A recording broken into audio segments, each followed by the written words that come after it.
CM Jagan పై జరిగిన దాడిని మంత్రి జోగి రమేష్ ఖండించారు. కొంతమంది దుండగులు చేత చంద్రబాబు దాడి చేయించారని ఆరోపించారు. బాబు నిజస్వరూపం చూసి రాష్ట్ర ప్రజలకే కాక దేశ ప్రజలు కూడా ముక్తకంఠంతో ఖండిస్తున్నారని అన్నారు. లక్షలాది మంది ప్రజలతో బస్సు యాత్ర జైత్రయాత్రలాగా సాగుతోందని, చంద్రబాబు అండ్ కో అది తట్టుకోలేకనే కుట్ర పన్నారని మండిపడ్డారు.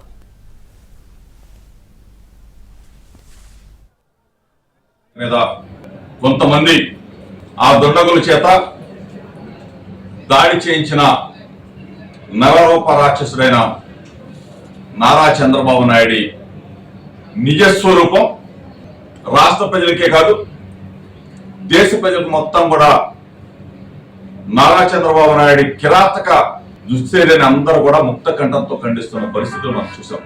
చంద్రబాబు నాయుడు అండ్ కో తట్టుకోలేక కడుపు మంటతో జగనన్న మీద దాడి చేయించాలి, జగనన్న మీద దాడి చేస్తే ఏదో ఒక విధంగా బస్సు యాత్ర ఆగిపోద్దని ఒక కుట్రతో ఇటువంటి దురాఘాతానికి పాల్పడిన ప్రతిపక్ష నాయకుడు నారా చంద్రబాబు నాయుడు పవన్ కళ్యాణ్, బీజేపీ ముగ్గురు కాదు 30 మంది కలిసి వచ్చిన వన్ సైడ్ వార్.